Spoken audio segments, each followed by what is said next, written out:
Metal Jesus here, and I am back with Crazy Joe. How's it going, dude? It's going good. I'm happy to be here. Dude, I'm so happy you're here, and not just like hiding out in the bathroom like normal. Yeah. This is my first sober appearance at your game room, so I'm pretty excited as well. So, dude, tell me why you're here.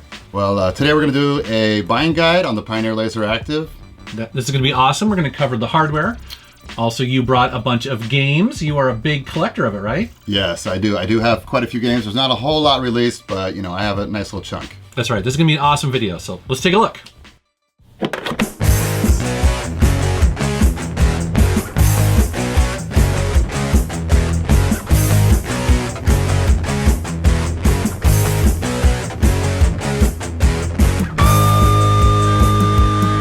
Why do you collect for the system? Because I'll be honest, I didn't know about it like just a couple years ago. This is a mystery to me. It's a great question. I had no idea what the thing was either. And one day I'm waiting at the bus stop to pick up my daughter. And, I was mentioning to one of the soccer moms, that I collect video games. And she says, oh, my husband, he's got a LaserDisc player that plays Sega Genesis cartridges. And I would have had no idea what the hell she was talking about. Yeah. But I had actually watched a Games 81 video like a couple weeks prior. Oh. So I'm like, oh my God, the LaserActive, Oh, really? Right. So I like totally put my poker face on. I'm like, well, if you ever want to sell it, I'll take it off your hands. Right. Yeah, I'm the guy. So then about 2 weeks later, they're like, oh, she's like, hey, my husband, he thinks he wants to sell it. So what do you think's a fair price? And I was like, well, I don't know. And she said, how about $30? I was like, we got a deal. Yeah. So that's kind of how I fell into it. Huh, that's crazy. So, okay, so give me an overview of what the LaserActive is. I have a general idea, but let people know. Well, this thing, when I picked it up, it was called the PS3 of the 90s, you know what I mean? PS3, okay. Yeah, but this was before the PS4. Oh, sure. So this thing could do it all, Okay. Obviously, it plays LaserDisc movies. Okay. It plays Sega Genesis games. It plays TurboGrafx 16 games. It plays Sega CD games. It plays TurboGrafx Hue cards. It plays a lot of stuff. There's a karaoke machine. That's crazy. Yeah. I mean, this never happens. Like, at first, it would again be like, I don't know, how would you even like compare it? So essentially, it's a LaserDisc player that has like these different like modules or something like that you would buy, right? Right. It's got these packs that they kind of pull out. It reminds me of, you remember the pull-out car stereo? I used to have one, right? Yeah. Exactly. Take it inside so it wouldn't get stolen. You pull these things out, boom, you pop another one in, and then it allows you to do different things. Huh.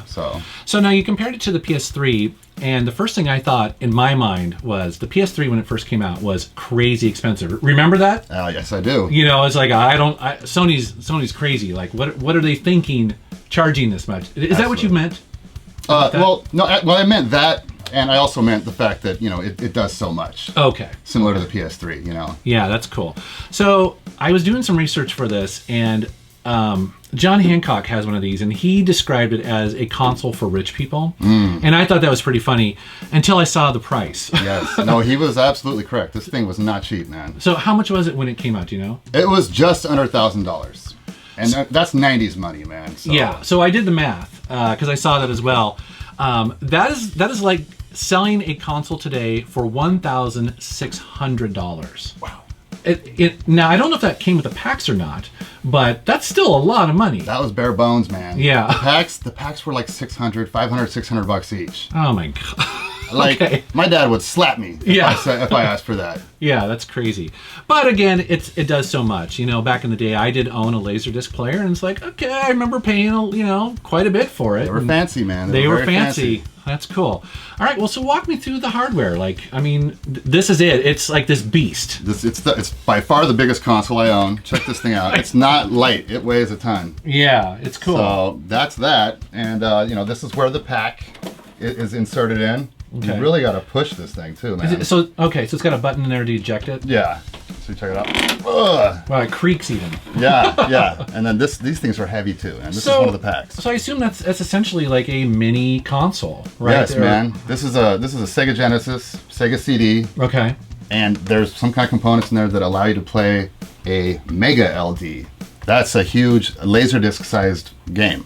Wait, so do I understand? So it's a Genesis Sega CD game or something like that? Yeah, it's Back in the day, they had there was a lot of games in arcades that were Laserdisc based. Okay, sure. You know, they would have like, say for instance, a real background of clouds in the sky. I remember playing a Clint Eastwood. It was a. Just watched something on this the other day. I know, it was a flight game. It was from a movie of his. Yeah. Oh, what was it? Firefox. Firefox. Yeah. That's it. Okay.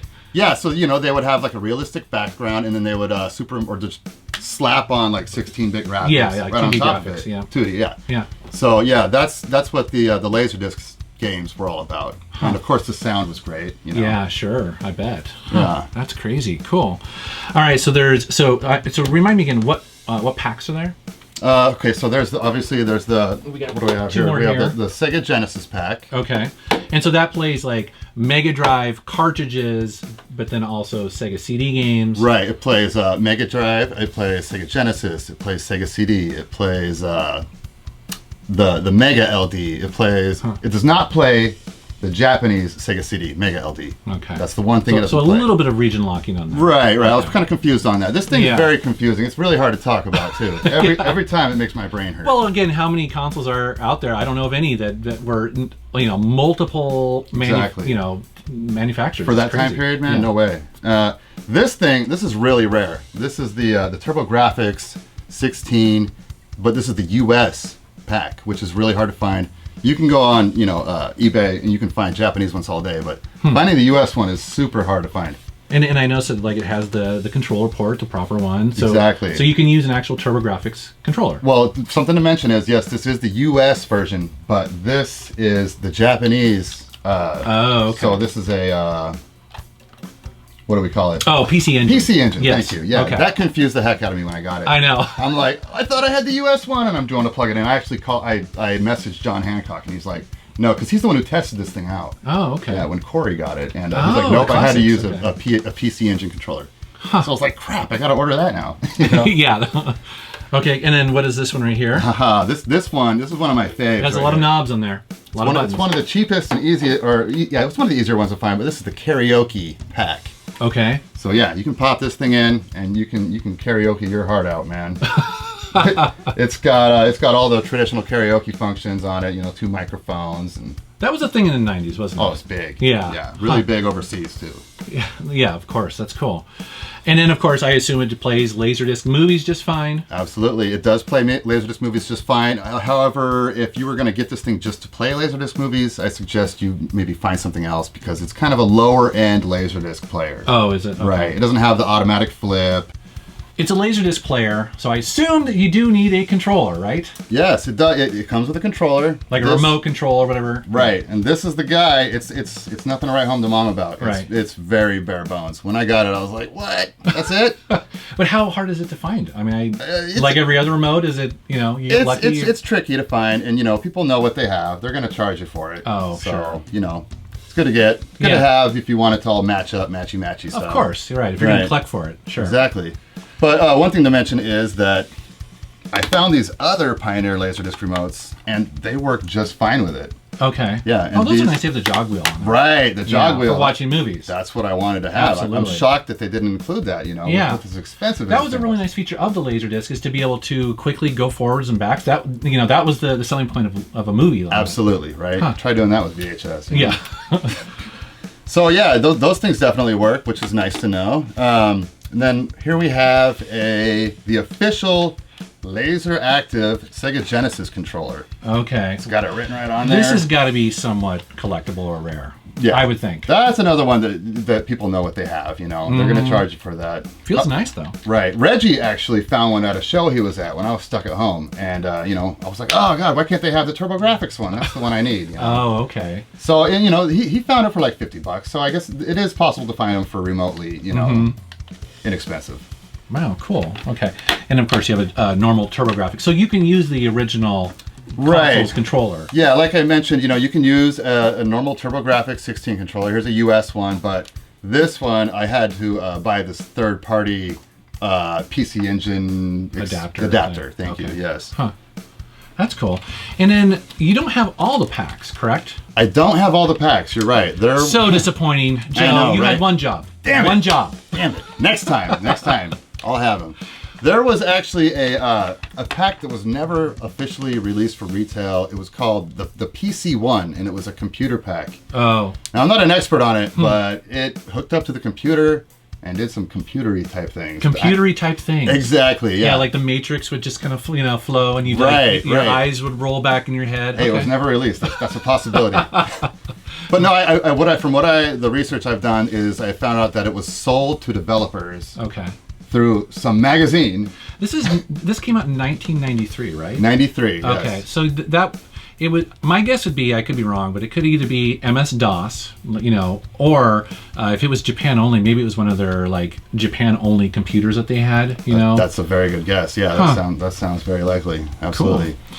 Any other accessories? Yes, there's also some 3D goggles. Oh, okay. And they were only compatible with a few games, and I'm guessing they were something kind of like the Master System. Master System glasses, the kind of flickery ones, Right. It's got this big like VR looking headset. It's actually pretty funny looking. Oh, I'm sure. Well, remember back then you were looking into the future. That's right, man. Right into the future.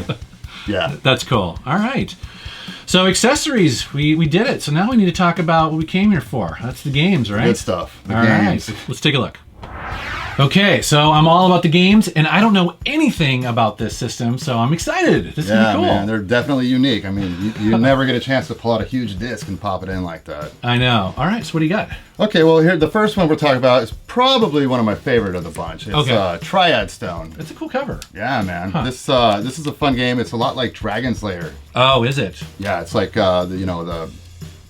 juke this way, juke that way, really quick, and you got to be fast with the timing on that thing too. I know that's the pain about Dragon's Lair. It's almost more about memorization, Right. But this looks cool because it looks like it's Japanese anime. Exactly. Yeah. Huh. And this is by Sega.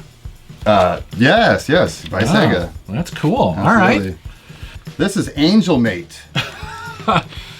What could Angel Mate be about? I probably shouldn't show the back because I don't know, man. Uh-oh, there is some skin back there. Yeah, this is a strip poker game. Okay. And from what I've looked into, it's actually really rare, and it popped up like last minute, before we were going to make this video, and I was like, holy crap, I've never even seen that. I got to get it. And then I saw the back, and I was like, oh, I got to get it, dude. So basically, in this game, you play poker, and you play for coins, and then when you get enough coins, you can spin the roulette wheel. And if you get lucky, there's all these different icons. If you get lucky and land on the right one, you get a little strip dance. So be interesting to see how much of the footage I'm showing on the screen right now. yeah, exactly. That's cool. All right. Speaking in full disclosure, back on the Commodore 64 day, I used to play Samantha Fox strip poker. Oh, dude, right here, man. That's where I learned to play poker. Absolutely, man. Great for kids, right? Oh, yes, absolutely. Here we have Manhattan Requiem. Okay. I'm so happy I said that right, because I said that about 10 different ways in the last couple weeks. This is a murder mystery game. It's got like full motion video with like audio over still pictures. Okay. And it looks really fun. I've only got a chance to play a little bit, but it's definitely something I hope to pour a few hours into, man.